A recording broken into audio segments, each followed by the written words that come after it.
Hey everybody, welcome to the briefing room on this Friday. I'm ABC's Devin Dwyer in Washington with our White House reporter Catherine Falders. Catherine, we are on Mueller watch day, what now? I don't know. This 10, town 15? is on edge. I'm not sure much of the country is, although the cable channels certainly are. But we do have a lot of indications that Special Counsel Robert Mueller's final report is due to the Justice Department any time now. And to avoid some of the breathless speculation, we do want to bring you some of the facts. And there are facts, Catherine, that indicate that we are very close to this. In fact, President Trump, just a short time ago, leaving the White House, heading to Florida, and he brought with him, you have learned, several members of his legal team.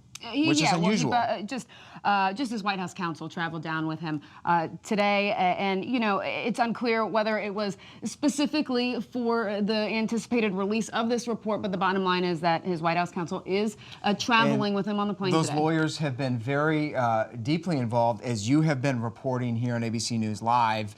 President's statements. He is already beginning to draft what he will say when that report comes down. What do we know about that? Right. So I was just on the phone with a White House source that said they're preparing for every scenario here. They're drafting multiple different statements. But as we're talking about us being on edge and this town being on edge, it's the same thing over in the White House. The president said today that he doesn't have any indication of when the report is coming. Well, we're on the edge of our seats, and my source told me that they are too over there. They certainly are. We are also learning, though, some good news for the White House that sources close to the investigation tell ABC News' John Karl that they believe there will be no further indictments handed down by the special counsel. Certainly a headline that many reporters close to the story have expected for some time, but to hear it definitively in that way is significant. Let's put up what we do know about Robert Mueller's probe. It's gone on now for 22 months, if you can believe it, costing more than $25 million. And Catherine, at the end of the day, as this tally is done, there have been 37 indictments in this case, many of them against Russians and Russian organizations, but that's a significant number and apparently a total and final number, if we're to believe these sources. Yeah, and look at that. You have the 6 Trump associates who are indicted and 5 who pleaded guilty. And look, we don't know what this report is going to say at the end of the day. Of course, it was positive news for the White House to hear our reporting from sources that there's no more indictments. But the bottom line is here that a lot of people close to President Trump, Paul Manafort, Michael Flynn, are all implicated here. And when you think about what actually is going to be in the report, and we shouldn't speculate too much about it, but there's a question about whether Robert Mueller is speaking through indictments. Do we already know a lot from what we've seen from his former campaign chairman and national security advisor? 6 former Trump associates have been indicted in this matter. We don't expect any further. That's some news here today from our John Karl. And also, we're learning just a little bit more here on the eve of what we think will be the delivery of this report about how Rod Rosenstein, the Deputy Attorney General, expects the scope of this document, what he expects the scope of this document to look like. Take a look at this statement from a letter that Rod Rosenstein wrote just about a year ago to Senator Chuck Grassley of Iowa. It received very little attention at the time, but it is now being interpreted as being significantly telling about what could come very soon. And Rod Rosenstein writes there, "We have a duty to prevent the disclosure of information that would unfairly tarnish people who are not charged with crimes. In fact, disclosing uncharged allegations against American citizens without a law enforcement need," he says, "is to consider to be a violation of a prosecutor's trust." And what that means, Catherine, is given, if you put 2 and 2 together, if there are no more indictments and the President of the United States, his son, his son-in-law, his family have not been among them, then we don't expect, if you believe Rod Rosenstein, any information in this report to be particularly disparaging of them. Right, if that's a roadmap in any way. And look, the president could very much be thinking this too, and that may be why he wants the report public. But the bottom line is here, we don't know what will be in it. And even with this roadmap that John Karl reported on, this is exactly what we expect. But the White House is still preparing for all options. All right, and so we wait. We'll bring you the latest here on ABC News Live as soon as we learn that the report has been delivered. Meantime, the president from Florida now at his Mar-a-Lago resort, creating some major waves in foreign diplomacy. He has just rescinded some sanctions that his own administration slapped on North Korea just 24 hours ago. That is, walked them back. Sarah Sanders says President Trump likes Chairman Kim, and he doesn't think these sanctions will be necessary. Let's bring in our Alex Malin, who's over at the White House reporter there. He's been on top of this story today. Alex, This was a major walk back. The White House, with much fanfare just yesterday, said they were going to sanction North Korea anew. What's going on? I mean, this was a stunning reversal, Devin. I mean, just yesterday, National Security Advisor John Bolton tweeted out that these sanctions were not just important. He said that all other nations who look to help North Korea evade sanctions should take notice. So essentially, by rescinding that, what message is the administration really sending? These sanctions were specifically directed at 2 Chinese shipping vessels that were helping North Korea evade these sanctions, but it really does send a kind of shocking message to the rest of the administration that the president, no matter what kind of rollout you take to announce these policy positions, that the president can just reverse that via tweet even 23 hours later. And help us understand, Alex, what these sanctions actually did. So these sanctions are basically, the administration described these sanctions as they were targeting this Chinese vessel that was bringing oil to North Korea, basically against the U.S. existing sanctions. So the administration officials, when they were describing this in a briefing with reporters at the White House yesterday, said that these weren't actually new sanctions on North Korea. They were just to reinforce the existing sanctions. So that's kind of why this is such a stunning move. The president, in his meetings with Kim, has always said, I've given away nothing to North Korea. But that seems to be exactly what he's done by announcing this reversal. And Catherine, you have sort of followed this administration very closely, have a lot of close relationships with aides in the West Wing. It's often hard to tell whether this is a coordinated strategy. Is this a carrot and stick thing? Did John Bolton announce with great fanfare yesterday new sanctions on Kim Jong-un to try to stick it to him in these failed nuclear negotiations, or at least stalled negotiations? And then is the president riding in to sort of act in some personal favor? Is that what's happening here? Look, it could be a good cop, bad cop thing, but after this story broke and it caught, frankly, I was talking to some sources in the West Wing, it caught a lot of them off guard. And the question was that, like, was this a coordinated strategy? And right now they just really don't know. There is some speculation that it might be, but again, I wouldn't be surprised if it was that way. And they were caught off guard indeed. Alex, before we let you go, this wasn't the only foreign policy surprise the president sprung on us in the last 24 hours. This comes on the heels of a major announcement involving Israel just yesterday as well that caught people off guard. Yeah, the president announcing again in a tweet yesterday about this section of Israel that he says is now under Israel's sovereignty. This is something that the administration, though, had long been previewing as a possibility, but he had not yet made that announcement official. But again, that announcement catching the State Department off guard in terms of just the fact that he sent the tweet. But I think that with Israeli Prime Minister Benjamin Netanyahu set to come here next Monday, they expected this announcement. Administration officials were previewing that announcement as something that was expected potentially on the heels of that visit. All right, Alex Mallon for us at the White House. Thanks a lot, Alex. We'll be back with you later if there is any breaking news in the show. Meanwhile, Catherine, shifting gears a little bit, we're about a week after that massacre in New Zealand of 50 Muslim New Zealanders by a self-avowed white supremacist. It ignited a conversation in this country about white supremacy and racism. And some disturbing news out of Charlottesville, Virginia, a place you're very familiar with in the past 2 days, where the schools there, all public schools in Charlottesville, Virginia, were shut down because of a white nationalist threat against African American and minority students. Yeah, that's right. And the police chief today said that this particular person referenced ethnic cleansing. But I'd point out that Charlottesville, since 2017, really, when they had those white nationalist protests, white supremacists, just 2 years ago. So they've been struggling with these issues for some time. And the police chief said today that they really have been having hard conversations about race. They've been trying to fix this issue. So, you know, they're taking it very seriously. But it just was, and you see right there, just from a couple years ago, they have struggled with these issues, with having these protests there. And frankly, those who led these protests have also wanted to come back to the school and do something similar. So this really wasn't a good day for Very concerning to authorities in Charlottesville, both in light of its history, in light of the New Zealand attack, and in light of a growing trend of white supremacist attacks, racist attacks in this country, hate crimes, if you will. Authorities were asked just a short time ago after they announced that they had apprehended a suspect, a 17-year-old male, in this particular case. They were asked whether they think that this act was a prank or yet another indication of white supremacy? Take a listen.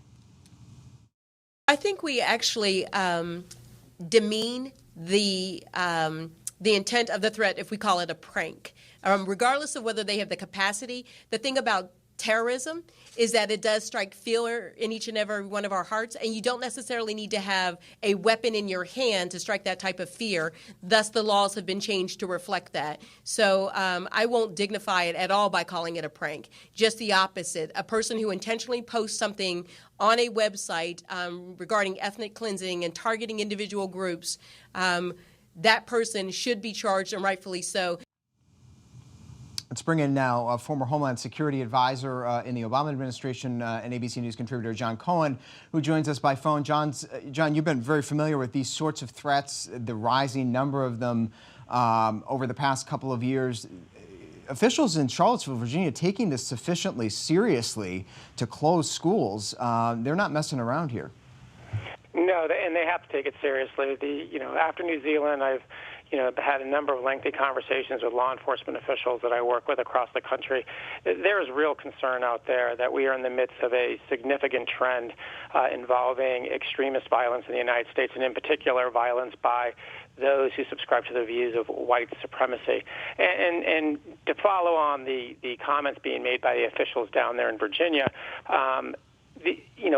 by definition, a hate crime can not only include violence, but efforts to harass, intimidate, whether it's through vandalism or online commentary. So, part of what we're seeing an increase in this country as we look at the increase in hate crime, a multi-year increase in hate crimes, it has included not only violent behavior, but also an increase in harassment or efforts to terrorize people of ethnic minorities or of certain religious groups through the use of online activities.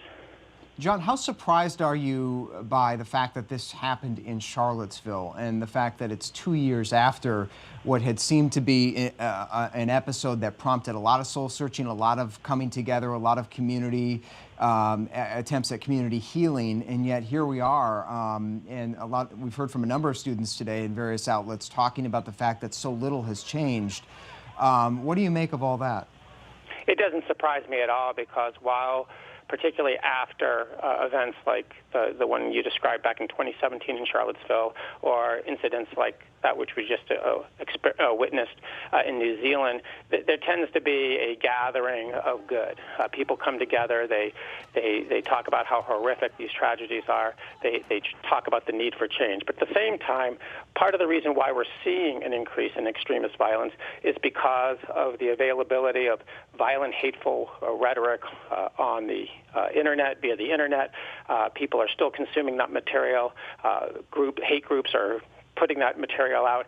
And then, quite frankly, we are seeing at the same time an increase in the use of language and the adoption of themes of these hate groups by mainstream politicians. So for all the good conversations that take place, unfortunately, they're counteracted both online and through public statements by not only extremist thought leaders, but by mainstream politicians. And as you said, John, we need more people to speak out about this, shine a light on this, especially as the president and other officials seem to be downplaying the significance and growing number of these incidents in the country. John Cohen, thank you so much. And we should note there that those pictures you just saw from Charlottesville were from 2 years ago. Those didn't involve today's incident involving those Charlottesville schools. Moving on now, let's take a toast, Catherine. What do you say? It is a special day in the world. We have these are a couple of glasses of water because it is World Water Day. Cheers. Cheers. Let's take a sip. This is clean water. And bring in our resident water expert, Come on Stephanie in. Ebbs. Although I think it's bad luck to toast with water. So. Okay, well. All right, well, we're going to let you anchor the rest of the show. You didn't see that toast, but it is World Water Day all over the world, putting a spotlight on the importance of clean water, also the challenges facing particularly clean drinking water. Stephanie, great to have you. We're also joined in this conversation by Maura Allaire. She's an assistant professor of urban planning and public policy at UC Irvine, and someone who has studied the safety of drinking water here in the United States. We'll get to that in a second. But want to start with some headlines, Stephanie Ebbs, on this World Water Day that are coming from the Trump administration's EPA. They have just this week highlighted water as their top environmental policy. It caught a lot of people by surprise. Yeah, absolutely. I mean, so Andrew Wheeler made some headlines when he said that water is a bigger global crisis than climate change. But really, this administration has talked about water a lot. You know, the president loves to talk about the cleanest water. You know, they have really Something been you focused. can see, you know, climate change is so Yeah, amorphous. You hear yeah, from exactly. administration officials, They're it's sort saying, of you know, concrete. this is a tangible thing that we can fix. They see an opportunity to make some progress on improving drinking water and other forms of water around the country. So let's bring Maura Allaire into this conversation. Thank you so much again for joining us from California, Professor. And you conducted a study, I think you released it last year, but looking over an expansive period of time of water safety in the United States. I guess on this Water Day, we got to ask you, how safe is American drinking water these days? How clean? Absolutely. So in general, the U.S. has some of the cleanest water really globally, but nonetheless, there's in any given year about 7 or 8% of water utilities that fall behind and don't meet national standards for drinking water. And so my objective with the big study that I did a year ago now was to look over the 30-year history of the Safe Drinking Water Act and really see what kinds of communities are struggling. And what did you find? Let's drill down on that. We were showing some of the statistics from your study, but you looked at, from 1982 through 2015, a big stretch of time at communities across the country and found, by one estimate, it is a wide range, but between 9 million, as I understand it, and 45 million Americans in that period of time were drinking water that was in violation of those drinking water standards? That's correct. So the objective of the study was to see, well, how widespread are these concerns? Because the study really was sparked by the Flint water crisis and really trying to look at how widespread these issues are across the country. So in the year that Flint grabbed national headlines, about 21 million people were being served by water systems that were not complying with national standards. And in particular, the communities that seemed to be falling behind were rural, low-income communities. So it seems that these are the communities that certainly would require the most assistance in meeting those national standards. And Stephanie, as someone who covers the EPA, which has taken quite a bit of heat from environmental groups in this administration, it is interesting to hear from, and we interviewed Andrew Wheeler together a couple weeks ago. He, at least if you take his words at face value, they seem very interested in reaching out to some of those communities that Maura is talking about. Yeah, they are very concerned. Is that real, do you think, or is this just a lot of symbolism and show? I don't think it would be fair to doubt their sincerity on the issue, but in terms of practically addressing the problems, you know, there are some obstacles they would have to overcome. You know, problems with drinking water come from infrastructure, which we know the administration loves, but is very, very expensive to update. You're talking about you know, redoing entire cities' pipes, all the public buildings, schools, wastewater treatment, like that's millions and millions or even billions of dollars. So there's a lot of steps that need to happen. There's a lot of steps, yeah. And the other problem is regulations, right? There's a lot of regulations in terms of what's allowed to be in drinking water, how much, all of these things.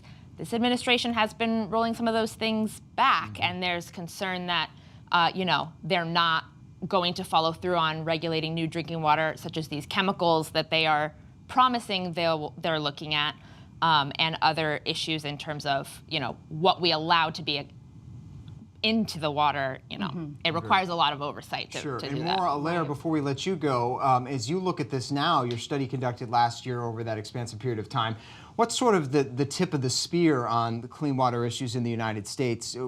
What needs to be done right now? Is there any low-hanging fruit that, say, Congress or this administration, in your view, could address? I think there's quite a few things that could be done. One is improved monitoring, especially at the state level. Budgets have been declining for the past 20 years just to get a sense of what the full scope of the problem is. Treatment systems could be upgraded, and beyond that, smaller systems could come together in order to really create the economies of scale that are required to deliver safe water to everybody. Yeah, a good reminder that so much of water distribution in this country is a local process, and states and local governments are really the ones involved with the help of the federal government, but it is very local. Professor Allaire, thank you so much from the UC Irvine system. Great to have you and your analysis with us today. And Stephanie, before we go, we should draw attention again to your great reporting on one of the biggest water initiatives right now underway, and that's to clean up those sticky chemicals in a lot of these communities. You have done a lot of reporting on that. Yeah, absolutely. And we're actually expecting some EPA officials on the Hill again next week to face a grilling from senators. There's some concern about reports right now that the Defense Department and the EPA are not on the same page about where these chemicals need to be cleaned up. For the wonks out there, those chemicals are called PFAS and PFAS. So if you're a water drinking guru, and let's just do another little toast here. It may be bad luck, right? but So I don't know, should we clean maybe we'll that? get some breaking news today. Hope you have a clean, fresh glass of water at your disposal on this Friday, and something more this weekend as well. Great to have you with us today here in the briefing room. We're here every day of the week, 3:30 Eastern Time, 5:30 Eastern Time as well, here on ABC News Live. Download the ABC News app for the latest on these and all the stories we talked about today. Great to have Stephanie Abbs with us, capturing folders here as well. I'm Devin Dwyer in Washington. We'll see you next time.